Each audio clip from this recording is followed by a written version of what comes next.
Halo, nama saya Hani Wulandari Fernanto dan di sini saya akan menjelaskan tentang beberapa cabang studi dari linguistik. Yang pertama adalah phonology.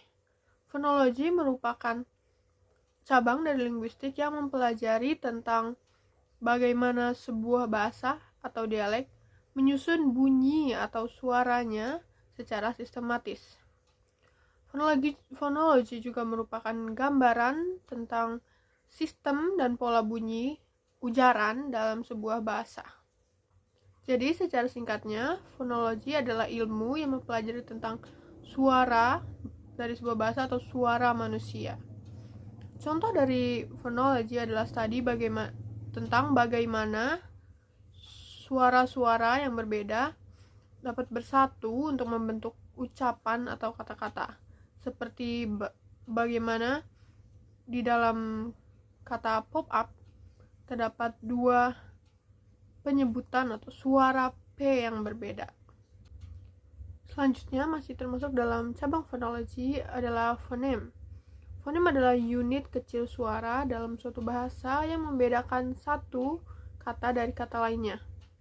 Contohnya adalah huruf D dalam kata pad dan huruf T dalam kata pet. Yang membedakan keduanya adalah bagaimana huruf D memperjelas bahwa itu adalah kata pad yang berarti kain tipis yang biasa digunakan oleh wanita, sedangkan T dalam kata pad membedakannya dari pad tadi yang pad yang berarti menepuk. Jadi perbedaannya terletak pada jika pad merupakan fonimnya adalah p, e, dan d, sedangkan pad yang berarti menepuk fonimnya adalah p, e, dan t. Jadi berbedanya pada huruf D dan T. Yang kedua selanjutnya adalah morfem. Morfem adalah cabang dari linguistik yang mempelajari tentang unit arti bahasa yang terdiri dari sebuah kata yang tidak bisa dipecah menjadi unit arti yang lebih kecil lagi, karena morfem merupakan unit terkecil arti bahasa yang memiliki fungsi grammar. Morfem dibagi menjadi beberapa macam.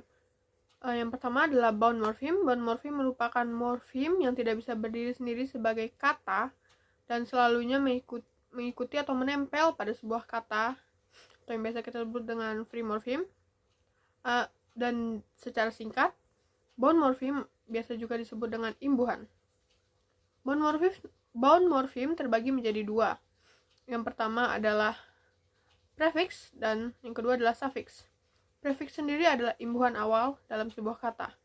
Contohnya adalah un pada kata unhappy dan in pada kata injustice. Lalu suffix sendiri adalah imbuhan akhir yang berarti menempel pada bagian akhir dalam sebuah kata. Contohnya adalah men pada kata adjustment dan ness pada kata sadness. Selanjutnya dari macam-macam morfem adalah inflectional morfem. Inflectional morfem merupakan morfem yang tidak mengubah arti maupun word class dari sebuah kata, melainkan hanya menambah atau memperhalus informasi grammar tentang arti yang sudah dimiliki kata tersebut. Contohnya adalah book dan books. Book merupakan singular form dan books merupakan plural form. Jadi morfem di situ adalah s, yaitu mengubah singular menjadi plural, namun sama-sama tetap menjaga artinya, yaitu buku, dan hanya memperjelas bahwa buku tersebut ada lebih dari satu jika di pluralnya. Dan contoh kedua adalah wash dengan washing. Wash adalah bentuk infinitive verb, sedangkan washing adalah bentuk progressive verb. Selanjutnya dari cabang linguistik adalah semantics. Semantics merupakan ilmu yang mempelajari tentang arti dari kata-kata, frase, dan kalimat. Arti yang dimaksud adalah arti objektif atau arti sesungguhnya yang pembicara maksud secara konvensional. Selanjutnya dalam semantics adalah connotation. Connotation merupakan penggunaan kata di mana kata tersebut mengemukakan beragam asosiasi, baik asosiasi positif maupun asosiasi negatif yang dimiliki kata tersebut secara alami. Contohnya adalah kalimat you are childlike versus you are childish. Childlike dan childish sama-sama memiliki arti kekanak-kanakan atau seperti anak-anak. Namun, childlike merupakan kata yang memiliki konotasi positif, sedangkan childish merupakan kata yang memiliki konotasi negatif. Selanjutnya dari semantics adalah homophone. Homophone merupakan dua atau lebih kata yang memiliki pronunciation atau cara pengucapan yang sama, namun merupakan dua kata yang berbeda, yang memiliki arti berbeda maupun asal yang berbeda. Contohnya adalah allowed yang berarti diizinkan atau diperbolehkan versus loud yang berarti secara keras atau berisik. Contoh kedua adalah aunt yang berarti semut versus aunt yang berarti bibi atau tante.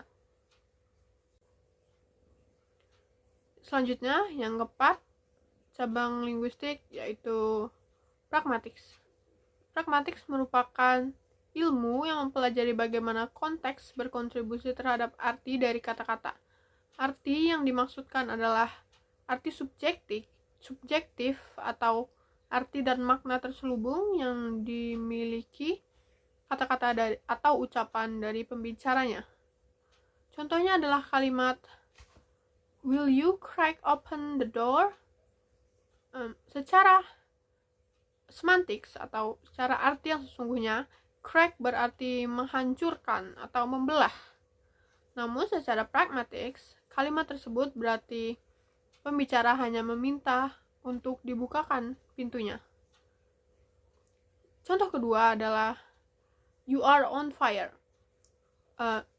You are on fire secara semantics atau secara sesungguhnya berarti kamu terbakar, kamu sedang di dalam api. Namun secara pragmatics, you are on fire berarti kamu terlihat sangat bersemangat atau kamu sangat bergebu-gebu. Jadi perbedaannya dari semantics adalah pragmatics merupakan arti terselubung dari sebuah kalimat yang diucapkan pembicaranya, bukan kata-kata yang menggambarkan makna yang sesungguhnya.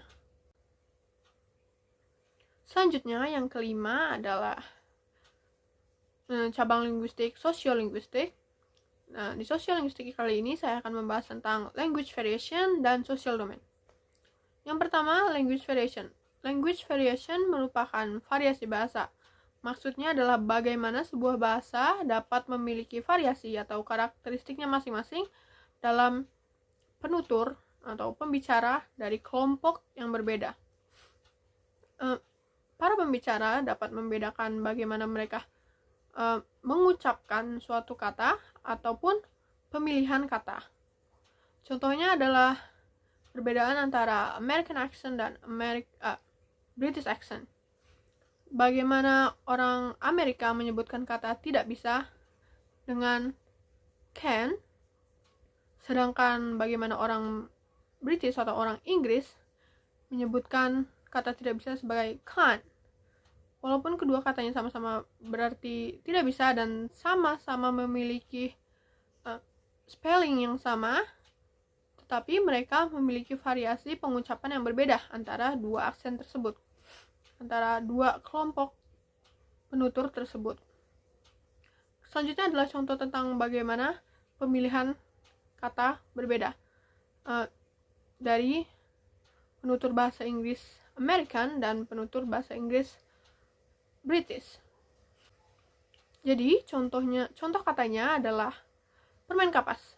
Permen kapas orang Amerika menyebutnya sebagai cotton candy, sedangkan orang Inggris atau British menyebutnya sebagai candy floss. Jadi pemilihan kata yang mereka gunakan untuk menggambarkan permen kapas adalah berbeda, walaupun sama-sama bahasa Inggris. Selanjutnya adalah social domain atau konteks sosial. Social domain biasanya digunakan untuk menunjukkan konteks interaksi sosial. Domain merupakan area aktivitas manusia di mana satu ragam bahasa atau beberapa ragam bahasa yang dikombinasikan digunakan dalam satu lingkup sosial secara teratur. Social domain dalam sosiolinguistik adalah suku, agama, gender, status, umur, dan level of education.